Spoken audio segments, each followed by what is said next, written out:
The South American holiday paradise of Punta del Este in Uruguay has been home for the Velux 5 Oceans round-the-world yacht race for the last month, as the fleet of Eco 60 yachts and their skippers prepare for the start of Ocean Sprint 4. The penultimate leg of the 2010-2011 edition of the race will see some of the world's most elite solo skippers do battle over 5,700 nautical miles from Punta del Este to Charleston on the eastern seaboard of the United States. The next leg is going to be about upwind, and it's going to be about light airs, and it's going to be about tactics and weather systems. And we had that, of course, in the previous legs, but now it's going to be that a small decision, a small change in tactics could have a huge effect. And I think we're going to be seeing the pack reshuffling quite a bit as people get advantage and disadvantages from the different weather systems. So what we're doing now with Spartan is really optimising it for light wind, upwind conditions, and the big sleigh ride of the Southern Ocean is unfortunately going to be a long lost memory. This may be most difficult from tactician side and strategy side in this race, probably, because we have to approach to the equator. So for first gonna be a lot of difficult fronts. Light winds, upwinds, and storm conditions sometimes because it's a big cloud and low pressure. It's just burn just behind us. The whole thing is different. I mean, you're not freezing cold anymore, and you're not in terrifying conditions. You know, from a weather point of view, typically, you know, obviously we could get squalls and thunderstorm activity and stuff like that, but that's not like weeks at a time of, you know, wow, the boat's going to be buried underwater and just, you know, hauling the mail here, you know. So it is a very different sort of mindset. You know, this has to be, we're back into chess match rather than, you know, scrum mode, if that makes sense, you know. If you get it right, you'll be, you know, obviously ahead. If you get it wrong, you'll be kind of spit out the back.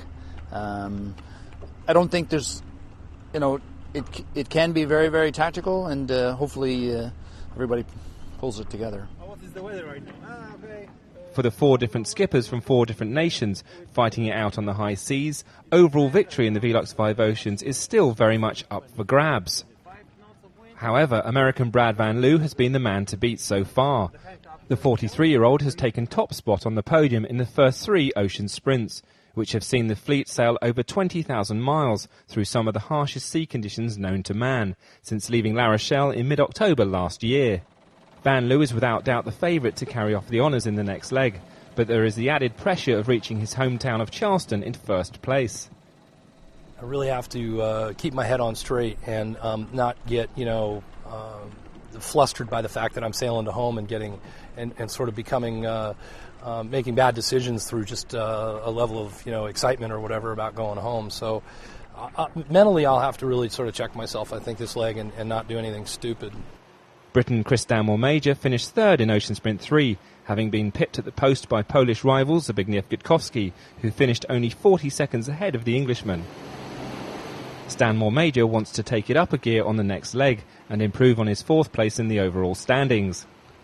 I'm aiming for second because it's the natural kind of step up, and I've had a look at it and it looks okay, and I can sit in that position. Brad is not unbeatable, and his boat is not unbeatable, and we should remember that last time Brad's boat and Derek's boat, for example, raced together, Derek's boat beat Brad's boat. So any boat out there has the capability to get to the front. But Brad works very, very hard for these victories, and I wouldn't say he's going to give anybody an easy ride into his home port, but there would be some sick satisfaction in beating him in. But I know he's going to work very hard for it, so we'll have to try. With his keel issues behind him after some emergency repairs during the stopover in Uruguay, Zbigniew Gutkowski will be hoping to continue the good work he has accomplished during the first 3 opening sprints. With the aim of being the first Pole to ever sail solo around the world, the man known as Gutek currently lies 2nd on the leaderboard, having finished 2nd in Ocean Sprint 1, 2 and 3. Second place for me is I feel like a winner. It's before the start, before the race. If you give me some place on the podium, it's for me the best what I can imagine before the start. So my second position is an absolutely good place for me, but I'm never gonna give up. So I have to fight to the end. So maybe if Brad give me some opportunity, pass the Brad, why not? I take it.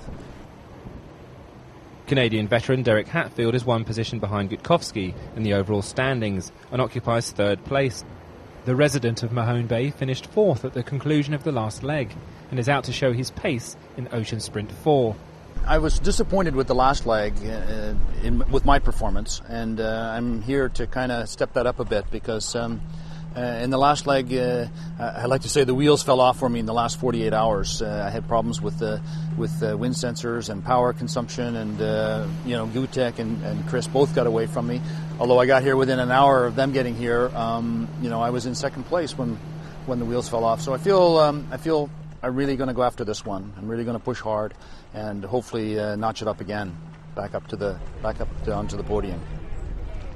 Ocean Sprint 4 will see the fleet of Eco 60 yachts set sail from Punta del Este in Uruguay at 1300 local time this coming Sunday.